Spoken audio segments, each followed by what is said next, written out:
선교 현장을 찾아서 진행을 맡은 김성등 목사입니다. 오늘은 특별한 손님을 모셨습니다.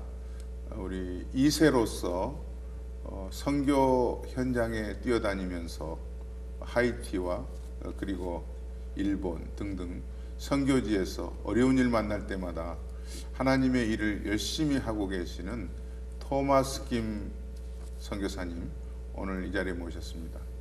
Hi, Thomas. Hi. Nice to meet you. Very nice to meet you. Yeah. 이렇게 토마스김 선교사님의 모든 선교 사역뿐만 아니고 어떻게 처음 예수님을 만났는지에 대해서부터 조금씩 같이 들으면서 하나님이 지금도 살아계셔서 일하고 계심을 저희들이 역력히 보기를 원합니다. Okay. Can you explain when did you meet the Jesus Christ as your Savior? When I was 8 years old, I came into school, and that morning, the teacher had a very serious face on. She asked the classroom to sit on the floor, and I knew something was wrong. My best friend at the time had gotten in a car accident the day before, and he flew out the window and he died. I went to his funeral, and I still remember at the end walking up to the casket, and I was too short. So I came to the casket and I looked over, and I saw his body laying in the coffin. That image stuck in my mind, and I couldn't forget it. From there, I began to ask a lot of questions about what happens when a person dies, what happened to Paul and what would happen to me. And sometimes the touch of God, sometimes when He touches us, He actually touches us to create a void, and it raised all kinds of questions. For a few years, I just thought about this in confusion. When I was 12, I went to the youth group at my church, Midwest Presbyterian Church. Yes. I think it's still around. Midwest 장로교회. Yeah. 네. And at that service, I saw some students who I respected. They were older than me. I saw them worshiping God, and they were doing it in a very personal way. The truth that they sang about was very real to their personal lives. And when I saw that, I realized that's what I need and that's what I want. And so that August of 1992, I began a personal relationship with God that really washed away my fear and paranoia about life, and was the answer to a few years of searching about what had happened to my friend Paul.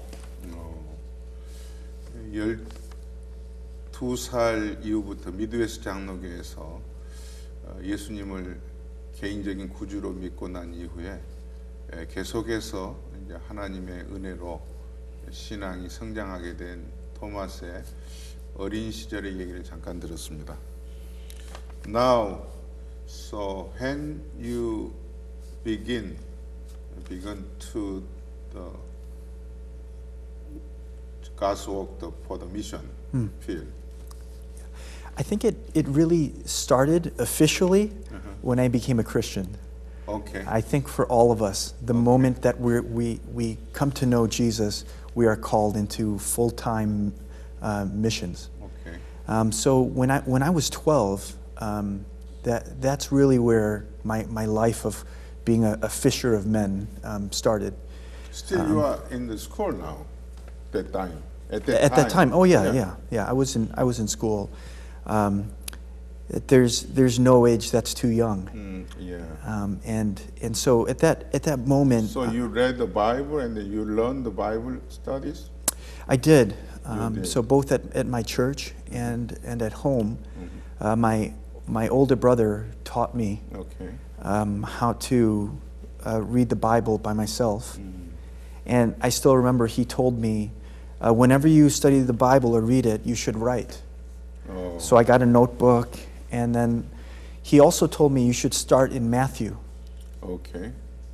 So I went to Matthew, and the first chapter is a genealogy.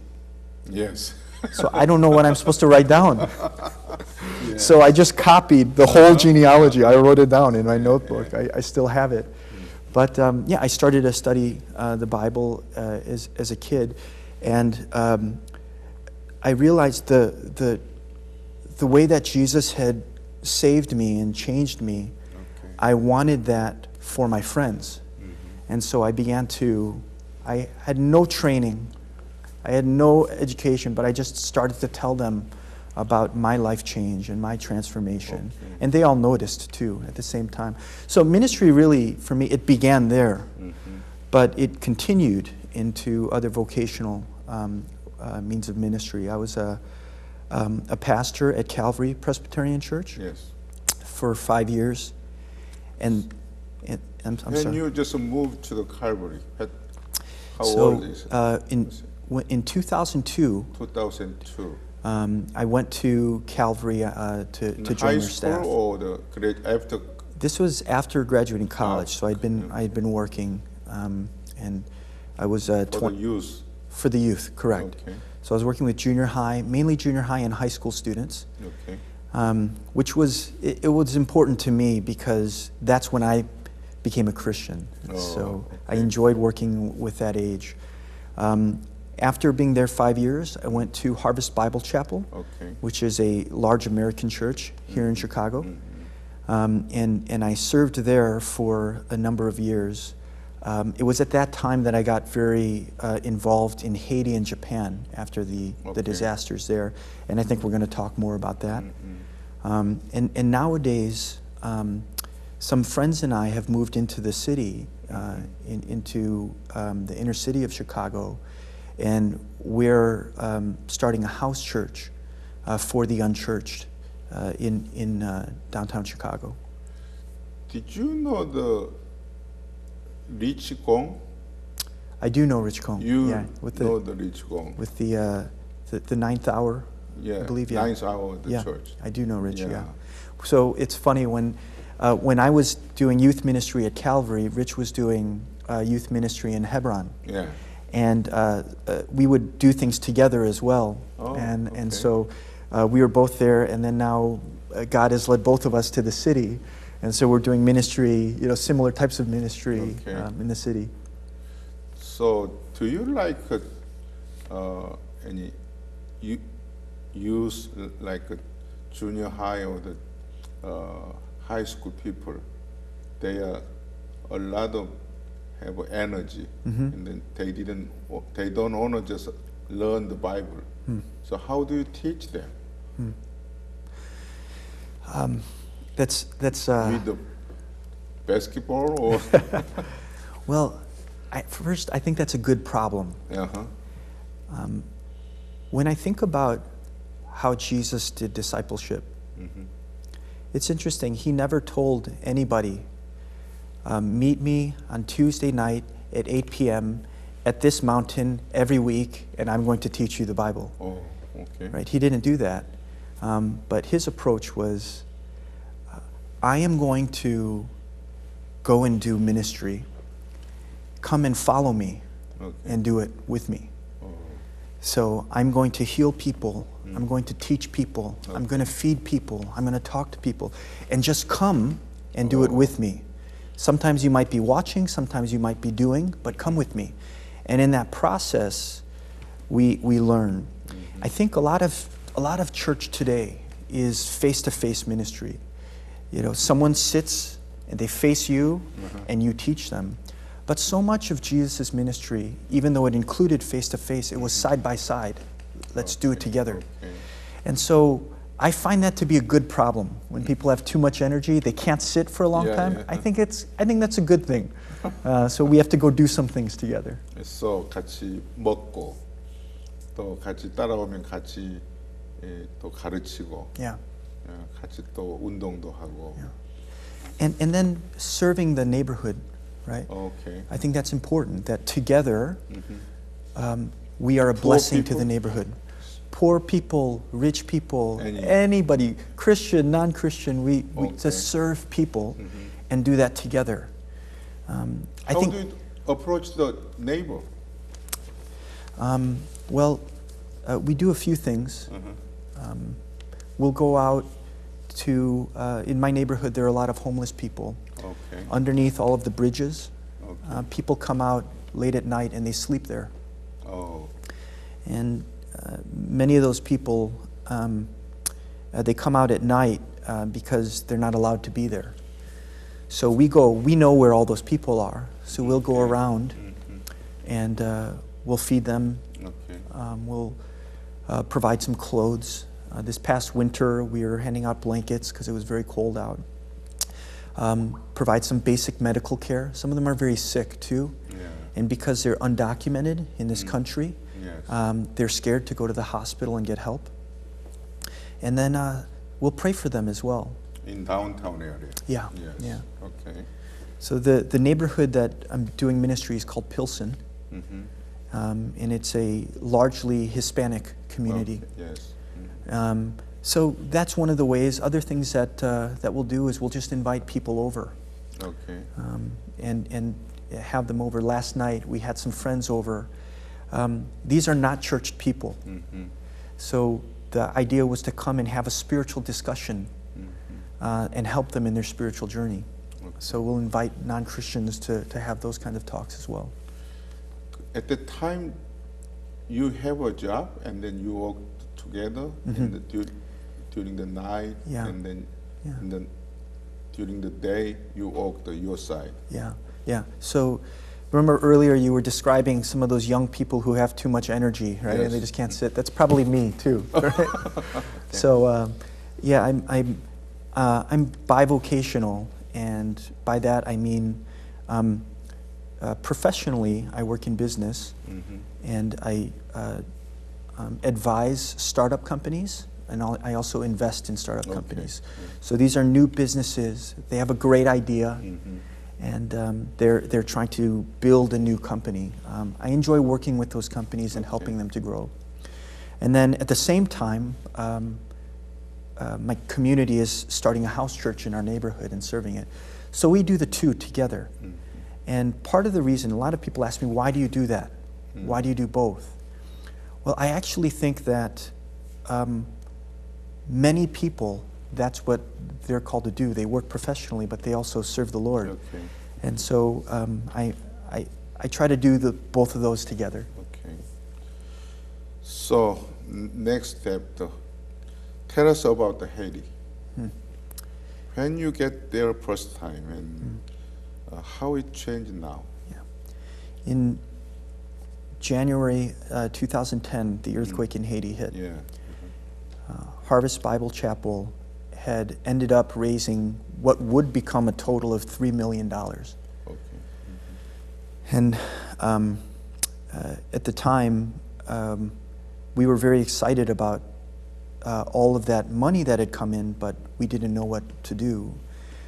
So I had the privilege of being the leader for that ministry. When I first got to Haiti, I couldn't even arrive in Port-au-Prince because it was too chaotic.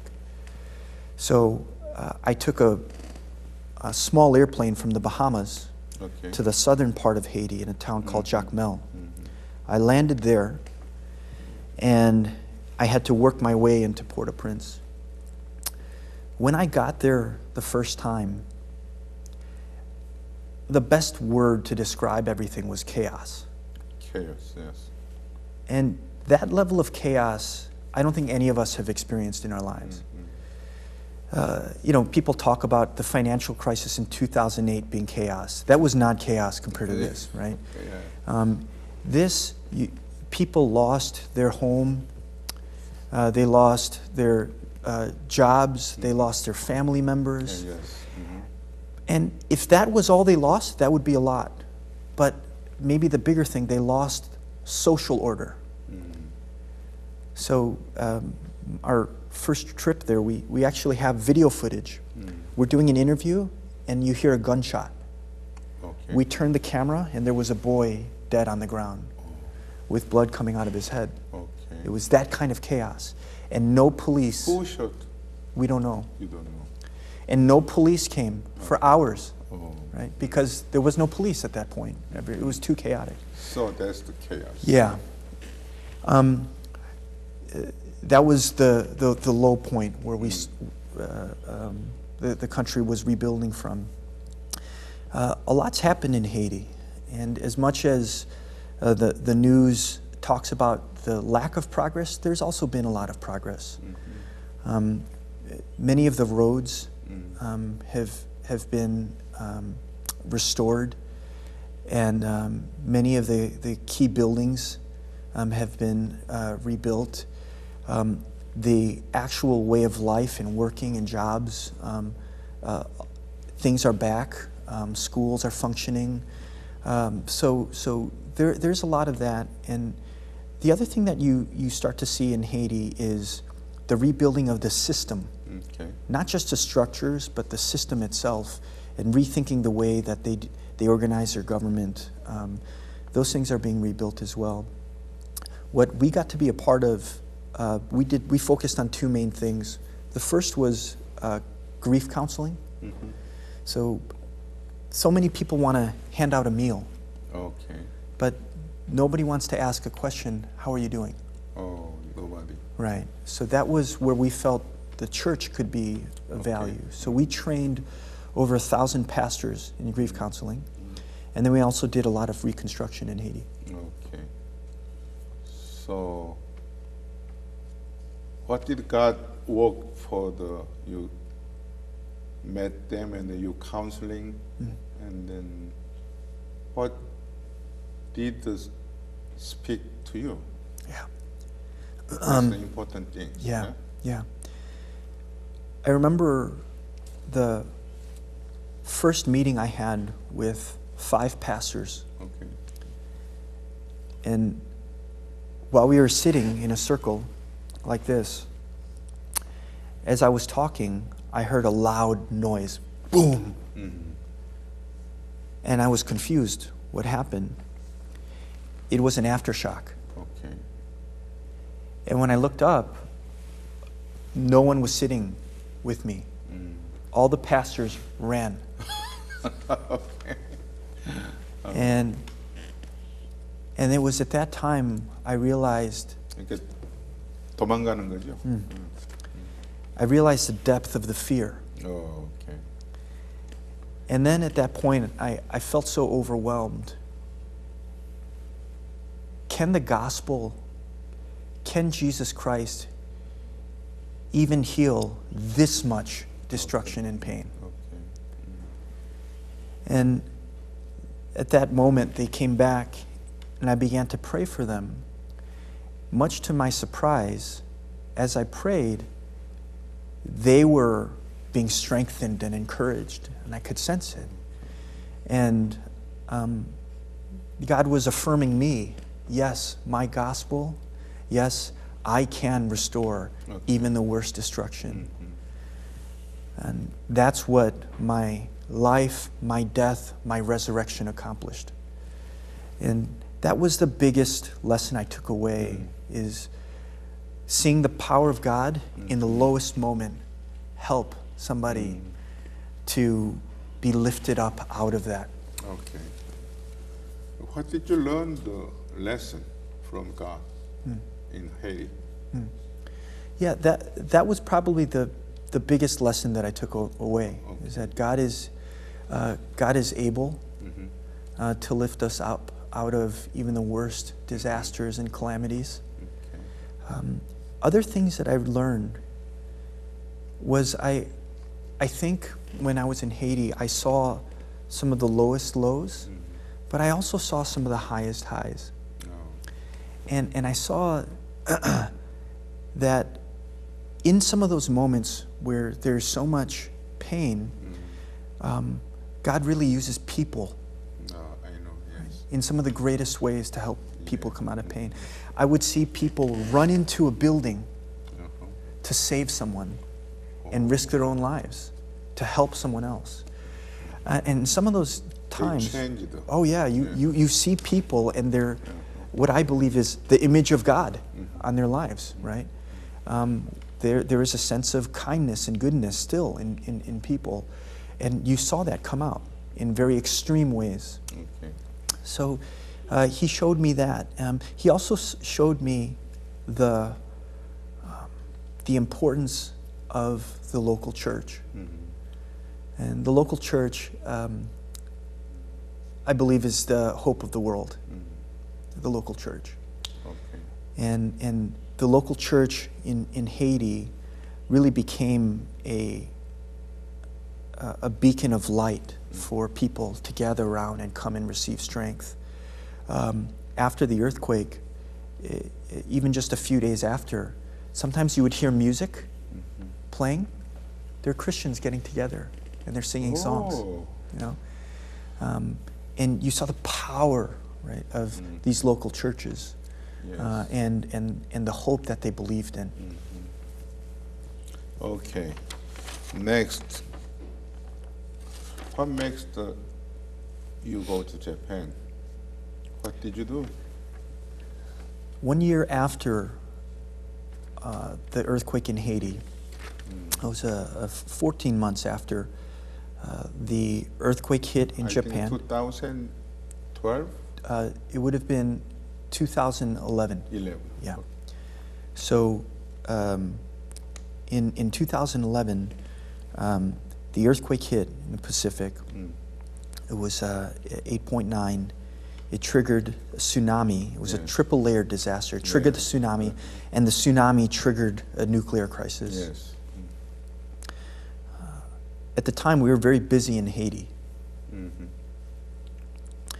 But as I was watching the destruction on the news, So did you hear the news in Haiti? at the time I was in London, actually. You was in London? Yeah, when the crisis hit, I was in London doing some work out there, and I saw the magnitude of the disaster in Japan. Japan made an international appeal for aid. They were asking for help. Okay.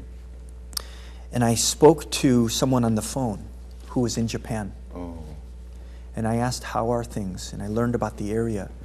I found out that the Tohoku region, which is where Sendai is, Okay. that region is the least Christian and least churched area in Japan. In Sendai?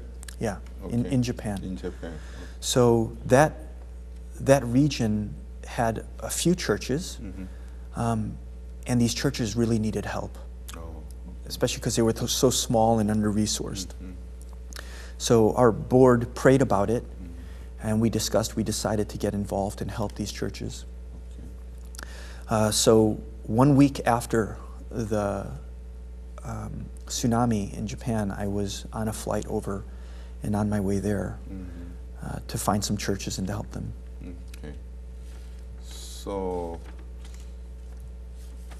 at that time, did you go into the Fukushima also? At that time, I passed through Fukushima. Okay. So Fukushima at that time was a no-go zone. Nobody go there. Right, you couldn't go there. Yeah, okay. So all the people who were already in Fukushima had been evacuated. So there was nobody Already there. evacuated. Yeah. So my concern for that trip was to get far north where the tsunami hit and find churches that had been affected and help the churches to get back on their feet. Okay. So what did you do for the people? So Yeah. you feed the meal or Yeah. bring the supply any clothes? Yeah. So we gave some basic relief in money for those churches to distribute. Okay. There- From the harvest. From the churches in the Tohoku region, we resourced them so they couldn't help. Oh, okay. Right. But there are many other organizations who are doing that. Our primary interest was to help the church to get back on their feet and help our brothers and sisters get back on their feet.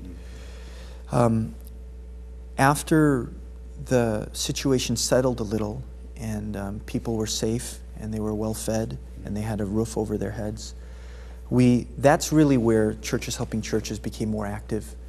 We helped the churches to rebuild. We helped the pastors during that time continue in ministry. Many of those pastors, if you think about it, right after the earthquake hit, there was no more income, right? People didn't have money, so they weren't giving. But the ministry is so important, so we would help these pastors to continue in their ministry. And then the other area, again, was with counseling. Grief counseling during a disaster like that is one of the greatest needs. Yes. And that work is very difficult, and most people don't want to do it because it's not a glorifying work. Many people like to hand out food and medicine and water. We need to do that, but we also need to care for the soul of the human being. Okay. Are you still single? Yeah. Okay. I heard you took care of the 3 kids when you were only 23 years old. Tell us about it. At my church, this was when I was at Calvary, there was one student who was going through a pretty difficult time with he'd already been adopted and was going through a difficult time with his adopted parents. At that time, I offered to... How old are they at the time? The oldest one was 17. 17. Yeah. And I took in the oldest to help him. And he just hadn't received a lot of parenting and guidance throughout his life. Okay. I was very young. I had no idea what I was doing, but I had the heart too. And it's amazing what God can do through a person when they have the heart to do something. So I took him in, and he lived with me. Oh, okay. And one by one, I then took in the youngest, who at the time was, I think he was 14 or 15 at the time. So you became their guardian? I became the legal guardian. Legal guardian. And actually, I tried to adopt them, but my attorney advised that the court wouldn't let me. I was too young. I was single, and they said the court would refuse it. Okay. So I soon found myself with 3 boys in my own home, and living with them together and doing life. Okay. I didn't think about myself as a father. To me, I was just loving them and caring for them. Okay. But I remember the first June rolled around, and we had dinner every Sunday. That was our tradition. And one Sunday after dinner, they pulled a cake out of the refrigerator, and it said "Happy Father's Day." Oh, they called the father.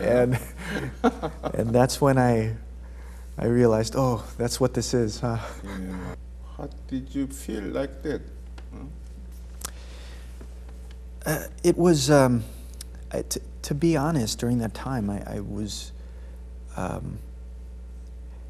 if I took a step back and I thought about my life, it seemed very crazy. But when I was in the moment, it seemed right. And in the moment, I knew these boys. I loved them. I could provide for them. And God had placed a lot of people in my life when I was growing up. I grew up without a father around, and He'd placed some great men in my life to help me. Okay. And so I'd been the recipient of that blessing, and I wanted to give to these boys in the same way so many men helped me. So there was no question in my mind whether I was going to do it. Okay. What are they doing now? So there are 3. The oldest is working for LG Appliance in New Jersey. Oh, So he moved there. graduated college after Graduated, college. yeah. All three are actually graduated and Oh, you working support them, yeah? now. Not anymore. Not anymore? Yeah, Oh. they're working and on their own, and I'm very proud of them. I mean just when they go to the college, just before finish the college, you support them. So right throughout the high school years, and then throughout college, with some basic living expenses, but for other things, they were working and very active and trying to help. Okay. So they worked hard to get themselves Okay. through college and to where they're at, and I'm very proud of all of them. Oh. But you are pastor and also businessman. How did you start? I actually started straight out of college. I felt that, with my college degree, it was only natural to start working in the marketplace. So I went and got a job, and I also had a heart for the youth.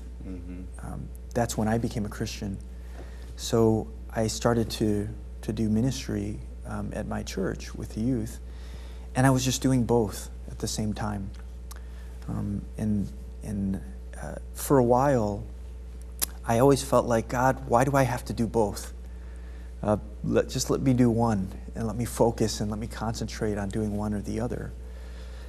And it wasn't until more recent years that God made it clear to me that He wanted me to do both at the same time, because there's a unique need for that. Okay. And the phrase that the vision, I should say, that God's given me in my life is to live ordinary daily life with extraordinary mission. Okay. And I think there's a longing that most people have to live an extraordinary life and do extraordinary things. But I think for most of us, we're called to live an ordinary life with an extraordinary purpose. I don't think you are ordinary people. You are extraordinary. Okay. 엄마에게 하고 싶은 말이 있으면. Yeah, to my mother, the simplest and best words that I could say are thank you. Okay. And my mother was, she at one point was working 3 jobs just to support our family. And she wasn't around a lot at home, but she always led by example. And she didn't say a lot, but she always worked hard. And when I just saw her doing her best, that meant a lot. And the other thing is, my mother she wasn't afraid to let me try things ever since I was young. And so I'm very grateful for that, because it developed a sense of adventure in my life. And so I'm grateful for that. And I've put her through a lot. My mom jokes around sometimes that she doesn't know whether I'm dead or alive until she looks at the media. And then, she finds out through that. And so I know she's been through a lot, but I just thank her so much for her faith and for her example in my life. Can you give us your prayer request? Yeah. My prayer request would be for my neighborhood in Chicago. It's the neighborhood of Pilsen. And the reason we're doing what we're doing is we believe there are so many unchurched people who don't really have access to learn about Jesus. And often we understand in remote villages in Africa or in Afghanistan or in China, there are people who are unreached. But it's amazing how many unreached people there are right here in our own city. Okay. And if someone did not grow up going to church, the chance of them going to a church as an adult is very little, very small. And so my desire is really to reach the unchurched people in my life. And my prayer request would just be for continued strength and joy in the heart of God to pursue these people the way He does. So still you're living in Pilsen? Yeah. So can you give us the located in Pilsen? Where? Yeah. Between which area? Yeah. So Pilsen is generally from, if I'm going to give streets, this is first the geographic area. It's from the Loop. It's about 1.5 miles southwest, near the UIC campus. And if you know streets, it's anywhere from Halstead to Western, and then 16th to 26 is probably the main pocket. 시카고에 계시는 우리 시청자 여러분, 오늘은 특별히 토마스김 목사님 모시고 그동안에 예수님 만난 이후에 행했던 하나님의 일들에 대해서 간단히 들었습니다. 이제 우리가 토마스김 목사님을 위해서 기도할 것은 지금도 다운타운 지역, UIC 근처에서부터 아래로 내려가 있는 필슨이라고 하는 지역에 예수님을 알지 못하는 분들, 그래서 교회를 다니지 않고 좀 주님을 알게 해야 되겠고 또 그 일을 위해서 그리스도의 사랑을 마음껏 주고 싶어서 그곳에 살면서 사역하고 있는 이 토마스김 목사님을 위해서 우리가 계속 기도를 해 주시기를 바랍니다. 우리가 멀리 아프리카도 가고 또 사우스 에이시아도 가고 여러 곳 가야 할 곳이 많이 있지만 우리가 살고 있는 이 시카고 지역에 이런 예수님 모르는 어려운 사람들이 살고 있다는 것을 우리는 잊지 마시고 우리의 모든 교회나 성도들이 이 일을 위해서 함께 기도하고 또 협력해야 될 일이 있으면 협력해야 될 것입니다. 오늘 토마스 목사님 통해서 많은 선교적인 이야기를 들었습니다. 감사합니다. Thank you for being here. Thank you so much for having me.